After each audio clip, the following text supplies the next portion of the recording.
The courtroom fills slowly, but the tension walks in early. Kody adjusts his collar 3 times in 15 seconds. He notices because Christine taught him to stop fidgeting years ago. But she's no longer here to keep him in check. She's 2 benches behind him now, watching silently like a stranger. Except she's not just watching, she's waiting. Everyone is. The bailiff calls out, "All rise." And Judge Lynn Hargrave enters. A woman known for her brutal efficiency and quiet wrath. Her robe sweeps the floor like a shadow chasing truth. No one sits until she does. "Kody Brown," she begins. "You're here under civil charges filed by Miss Christine Alred Brown and supported by testimony from Miss Mary Barber Brown and Miss Janelle Schofield Brown. You are accused of emotional coercion, financial deception, and custodial manipulation." Kody barely blinks. Robin grabs his hand under the table. She always does that, like holding him could stop him from slipping, but not today. "Do you understand the charges against you?" He swallows. "I do, Your Honor. What viewers don't know is that there's a USB drive in Christine's purse, and what's on it could ruin everything. If you've ever had a moment where the truth was too big to say out loud, you're going to want to keep watching." 3 hours earlier, before the courtroom opened, Christine met with her lawyer in a diner 5 blocks away. She ordered coffee, black, no sugar. She hadn't taken it that way in years. "You sure about this?" her attorney asked. "Once we bring in the custody ledger, there's no turning back. Not just for you, for the kids, too." She nodded, but not quickly. "This isn't just about my custody. It's about his control." The ledger was real. Names, transfers, bank logs. It proved what she suspected for years. Kody had been funneling family accounts, shifting children between homes for tax write-offs, and falsifying paperwork to make it look like he spent more time with certain kids than he really did. "Christine, this isn't just going to get him fined. If they prove manipulation, this could be criminal." She looked out the window. Good. Sometimes justice doesn't wear a robe. Sometimes she wears a broken smile and carries years of silence. Back in the courtroom, the judge asks for opening statements. Christine's lawyer stands tall, confident. For more than 20 years, Mr. Kody Brown cultivated not a family, but a system. A system built to benefit him, and only him. He promised love and delivered loyalty only to those who agreed with him. Today you'll hear from 3 women who once called him husband, and from 1 daughter who now calls him stranger. Kody flinches. So does Robin. Christine's lawyer walks back to her seat. Kody's defense stands next. Younger, polished, but lacking fire. "What we're dealing with is not abuse, Your Honor. It's heartbreak." These are the echoes of failed relationships being replayed in courtrooms instead of therapists' offices. The judge nods. But it's not agreement. It's a warning. "I'm listening, but you'd better be right. Emotional damage isn't a ghost story. It leaves fingerprints. And the courtroom is where ghosts speak." Then the first witness is called. It's Mary. She hasn't spoken to Kody in almost a year. Not face to face. She walks slowly to the stand, almost regal in her silence. The lawyer offers a question, but Mary cuts through it with 1 line. "I stayed loyal longer than anyone, and he punished me for it." Everyone in the room freezes. "In what way, Miss Brown?" the judge asks. Mary's voice doesn't shake. "He used my loyalty against me. When Christine left, he blamed me. When Janelle questioned him, he pointed at me. I was his shield. And when he didn't need it anymore, he left it to rust." Kody mutters something under his breath. The judge looks at him sharply. Mary pulls a small notebook from her purse. "This is what he wrote to me after we separated. It's not a letter, it's a list of everything I did wrong according to him, and why he had no choice." She places it on the stand. Page 4. She says that's where he says he only married me to make his father proud. The quietest person in the room often holds the loudest truth. Outside, fans of the show gather. Some hold signs. "We love you, Christine. Justice for Janelle." But others yell in support of Robin and Kody, calling this a witch hunt. The courtroom drama isn't just personal anymore. It's public, national. Back inside, the judge ends the first day. Court is adjourned until morning. But no one leaves feeling like anything is done, especially not Robin. As she walks out, she looks over her shoulder at Christine, who's still seated. Their eyes meet. Christine gives her a look that isn't hate, it's pity. And Robin hates that more than anything. What if the woman you defended your whole marriage suddenly turned into your only threat? Kody leaves the courthouse. Cameras flash. He doesn't speak, but he doesn't need to. The internet will speak for him tonight. And tomorrow the kids testify, including one who hasn't spoken to him in 3 years. If you are shocked now, wait until you hear what their daughter is about to say. Comment below. Would you stay silent like Robin or speak up like Mary? The courtroom feels colder today. Not because the air conditioning is higher, but because something else is missing. Hope. Christine is already seated. She's wearing the same navy blue jacket she wore the day she left Flagstaff. Not for symbolism, but because she wanted to feel strong again. That day, she walked away with just 2 boxes and a silence that echoed for months. Today, she's not silent. The judge enters. Kody avoids eye contact. Mary is writing something in her journal. Janelle sits with her arms crossed. Robin's chair is empty for now, and the gallery is fuller than yesterday. Cameras aren't allowed in the courtroom, but stories find a way to leak. Everyone's waiting for the next witness. Then a name. Truly Grace Brown. She walks in slowly, a 13-year-old wrapped in silence that's been building since she was 10. Since the night she heard her mother cry behind a bathroom door while her father laughed downstairs with Robin. She takes the stand. Doesn't look at Kody. Doesn't look at anyone. Only at the judge. Do you swear to tell the truth? The whole truth. And nothing but the truth. I do. The courtroom is still not quiet. Still like breath itself forgot how to move. If you've ever felt your chest tighten when a child speaks an adult's pain, you're not alone right now. Christine clutches the armrest. Janelle closes her eyes. Mary holds her breath. Truly, the attorney begins gently. Can you tell the court what you remember about the last time you lived with your father? She hesitates. 1 second, 2, 3, then she says it. I didn't live with him. I lived near him. The judge leans forward. What do you mean, sweetheart? Truly shrugs. He said, I lived with him on paper, but really I saw him 2 times a week, sometimes less. Only when Robin said it was okay. Kody's face turns red. Not embarrassed. Angry, but he says nothing. And how did that make you feel? Like I was borrowed. She fidgets with her fingers. Her voice cracks, but she doesn't cry. Like I wasn't his real daughter anymore. Just someone to prove something with. You don't have to be loud to be devastating. You just have to be honest. Kody whispers something to his lawyer. His mouth is tight, his body clenched. Christine leans forward. Her heart is breaking. Not because Truly is telling the truth, but because she's been carrying it for no one expected. Do you know who to talk to you about the custody papers? Truly nods. Robin. Every head turns. She told me Mom was trying to take me away from my siblings. That if I went with her, I wouldn't see Solomon or Ariella again. Christine whispers. That's not true. Barely audible. Truly continues. She said I'd break the family if I left. That I'd make Daddy cry. Kody stands. Objection. This is hearsay. The judge slams her gavel. Sit down. When a child becomes the battlefield, everyone loses. Outside the courtroom, Robin arrives late. Paparazzi swarm. One of them yells, Did you threaten Christine's daughter?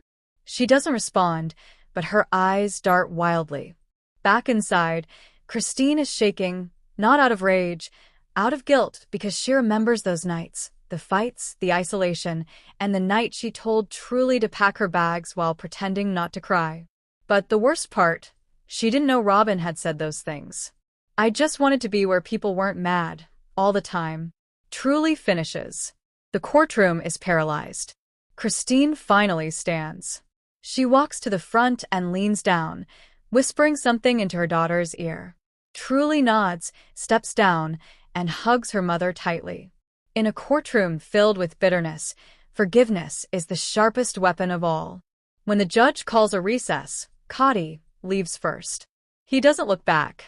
Robin tries to follow, but he doesn't wait. Christine sits down again, staring at the spot where her daughter stood. "She's stronger than I ever was," she whispers. Janelle puts a hand on her shoulder. No words, just solidarity. The lawyer returns, placing new documents on the table. "Next up," she says, "financial disclosure."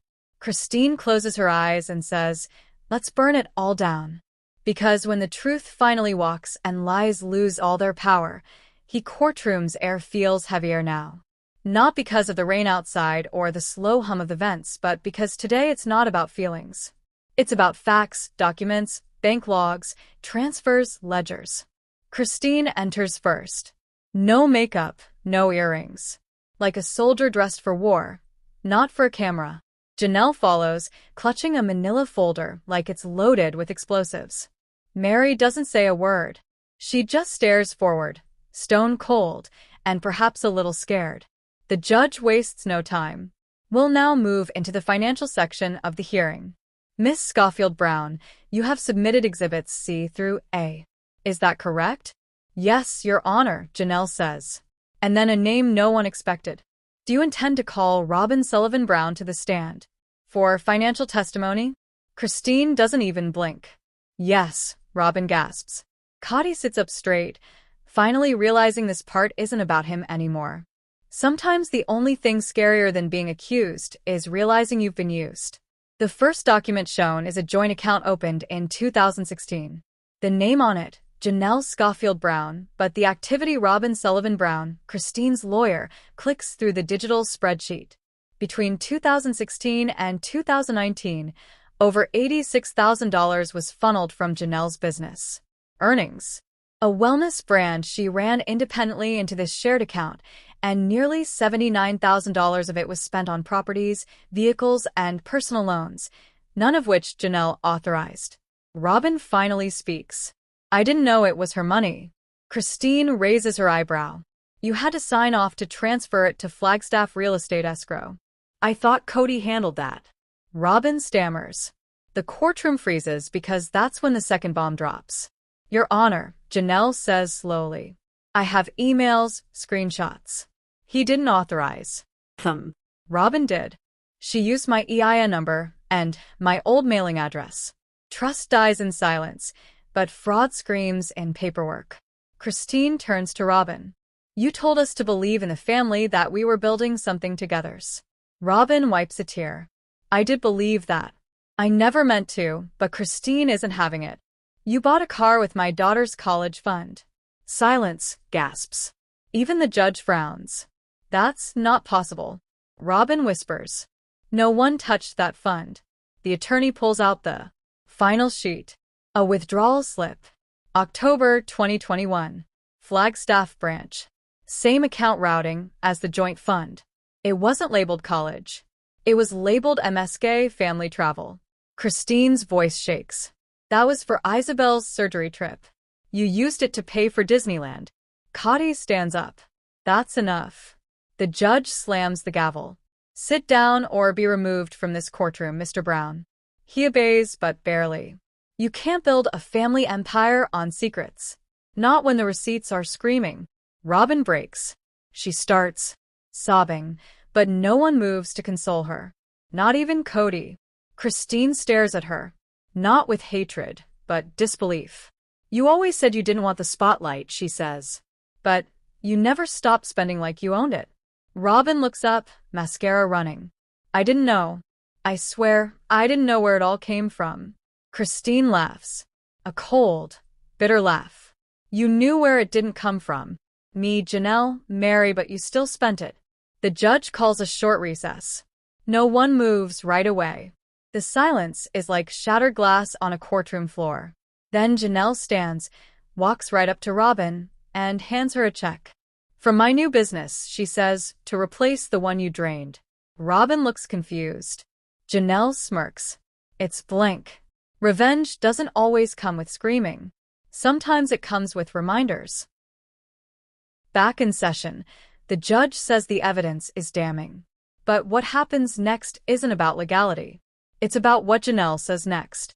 I don't want her to go to jail. She tells the judge. I want her to apologize, publicly. To all the women she convinced she was a sister while bleeding us dry. Christine nods. Mary doesn't. She won't. Mary says she's not sorry. She's just sorry. She got caught. Robin finally breaks. I'm sorry. But the courtroom doesn't respond because sometimes I'm sorry arrives too late to be heard. As the session ends, the judge makes a ruling. Robin will not be charged criminally. For now, full restitution must be repaid to Janelle and Christine. All joint assets will be frozen until the custody case concludes. Robin's testimony is suspended until new forensic evidence is reviewed. But one more twist remains. Robin isn't the only one who benefited from those funds. Kody's name appears on a private mortgage, one that no one until now knew existed. And it's linked to a second home in Arizona, one Christine never knew about, but someone else did because the property title lists two co-signers, Kody and Mary. Comment below. Was Mary truly a victim, or did she know more than she let on? It's almost quiet enough to hear the wood grain crack beneath the judge's bench. Herstein stares at the document projected on the screen. The words blur in her eyes, not because she doesn't understand them, but because she understands exactly what they mean. Kody Brown, Murdy Barbara Brown, joint co-signers on property parcel 142L62B. Acquisition date, February 2020. The house, the one she never knew about. The one bought when their family was falling apart. Murdy shifts uncomfortably in her chair. Kody doesn't move at all. The judge adjusts her glasses. Miss Barbara Brown, can you confirm your involvement in this real estate purchase? A long pause. Too long. Yes. The room freezes. Christine's lips part, but she says nothing. You co-signed a mortgage with Mr. Brown while he was legally married to Robin and under civil custody proceedings with Miss Alred Brown. Another pause. I did. Sometimes betrayal doesn't come in daggers. It comes in the quiet from someone who said they'd never leave your side. Christine stands without permission, without words. She just stands and stares at Mary. You told me you didn't know, she says. Her voice is soft, but it carries. Mary closes her eyes. You said he kept you in the dark, too. Kody finally speaks. It wasn't a betrayal. It was security. The family was falling apart. You mean your family was? Christine spits. The judge slams her gavel. One more outburst, and this becomes a closed hearing. No one breathes. Janelle whispers to Christine. Sit down, please. Christine doesn't. Not yet. Tell them, Mary, she says. Tell them who the house was for. The only thing louder than the truth is the silence before it. Mary opens her mouth, closes it again. Then it was for Robin. Christine stumbles backward. Her seat catches her fall. Janelle gasps audibly. Even the gallery murmurs. The court reporter pauses, typing for a second. That's how stunned the room is. You helped him buy Robin a second house? Janelle whispers. It wasn't supposed to be that. Mary stammers. He said it was for all of us. A place where we could reset. Christine laughs through tears. Reset? You mean erase? Start over without us. Mary finally breaks. He promised me a place in the family again.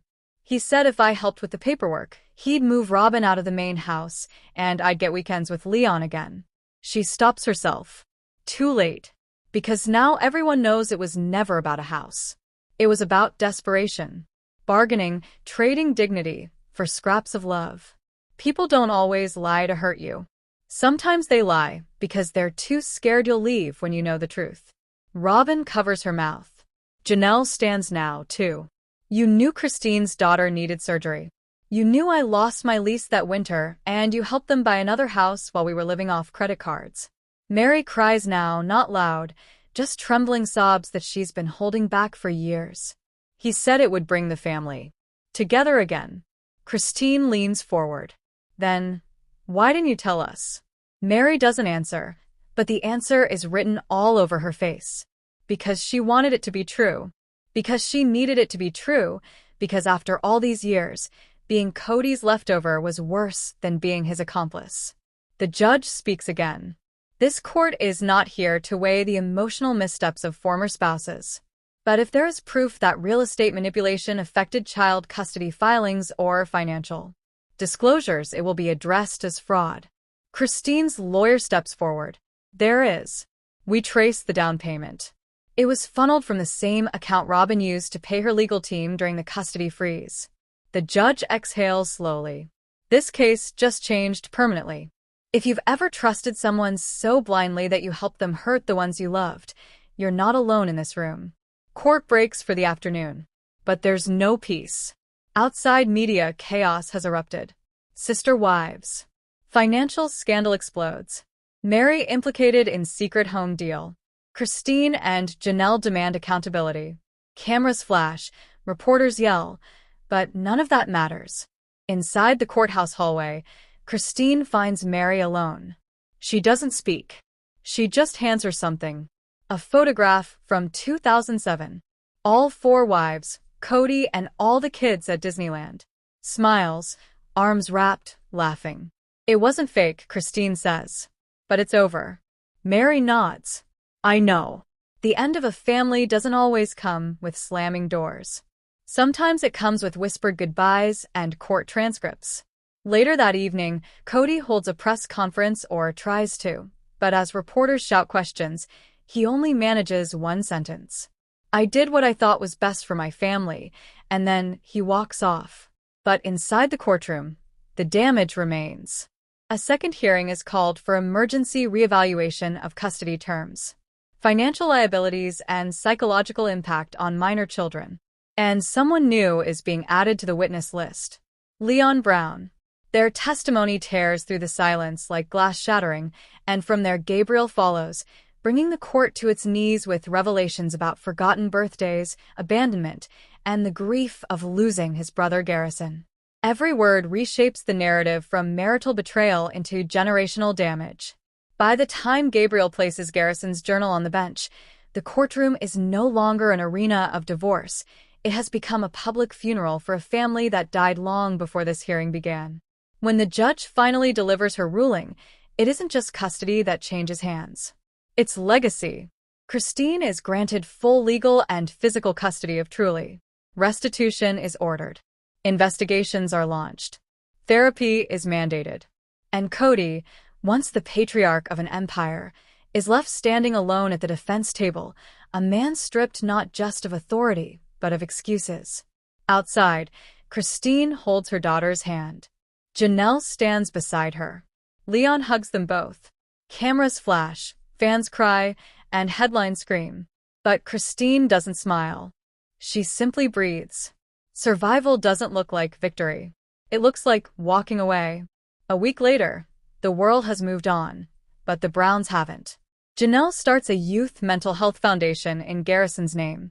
Christine signs a memoir deal, not to tell the story of polygamy, but of survival. Leon returns to school. Robin disappears. And Kody lives in the house he